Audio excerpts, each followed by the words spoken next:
Assalamualaikum warahmatullahi wabarakatuh. Perkenalkan, nama saya Dea Ananda Putri Maharani dengan NIM 215231199 dari kelas Perbankan Syariah 2E.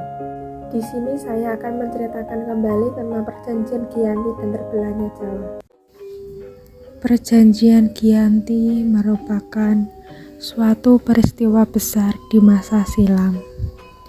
Perjanjian ini lahir sebagai sebuah kesepakatan segitiga politik antara Pakubuwono III, Pangeran Mangkubumi, dan Perserikatan Perusahaan Dagang Hindia Belanda atau VOC pada 13 Februari 1755.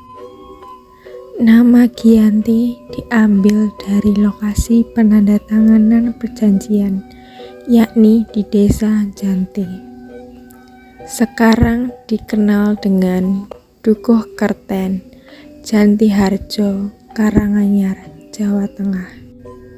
Perjanjian Giyanti ini dibuat dalam rangka meredam api konflik yang telah terjadi berlarut-larut pasca perpindahan Keraton Kartasura ke Surakarta.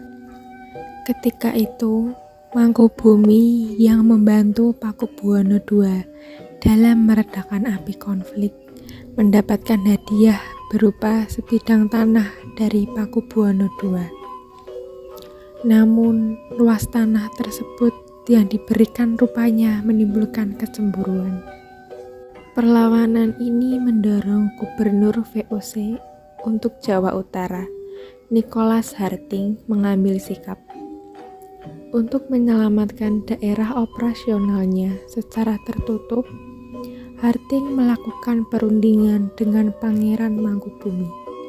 Setelah berkali-kali melakukan perundingan, Harting bersepakat dengan Pangeran Mangkubumi yang juga hendak menjadi penguasa di tanah Jawa. Pada 23 September 1754, nota kesepakatan antara VOC dan Mangkubumi terlaksana.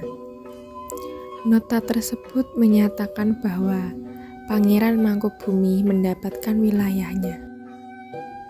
Pada 4 November 1754, Pakubuwono III menyatakan persetujuannya terhadap hasil perundingan Gubernur Jawa Utara dengan Mangkubumi tersebut. Kesepakatan ini mendorong terjadinya perjanjian besar yang ditandatangani di Desa Giyanti. Penandatanganan perjanjian Giyanti ini menjadi pangkal dari terbelahnya tanah Jawa menjadi dua bagian atau yang dikenal dengan istilah Palihan Nagari. Hal ini menjadi awal mula naik tahtanya Mangkubumi di Yogyakarta sebagai Sri Sultan Hamengkubuwono I. Sejak ditandatanganinya perjanjian tersebut pada 13 Februari 1755. Setelah perang bertahun-tahun, VOC akhirnya menyudahinya dengan penandatanganan Perjanjian Salatiga pada 1757. Perjanjian ini membuat tanah Jawa kembali terbagi. Pada perjanjian ini disepakati bahwa Pangeran Sambernyawa mendapat sebagian dari wilayah Kasunanan Surakarta dengan wilayah kekuasaan yang dikenal sebagai Kadipaten Mangkunegaran. Pada 1813, Kesultanan Yogyakarta juga terbelah dengan lahirnya Paku Alaman. Dengan demikian, tanah Jawa kemudian memiliki 4 wilayah pemerintahan. Masing-masing tumbuh dengan perbedaan modal dan orientasi politik. Hal ini mengantarkan Jawa pada rupa yang beragam. Di masa Republik Indonesia, Kasunanan Surakarta dan Kadipaten Mangkunegaran menjadi situs cagar budaya.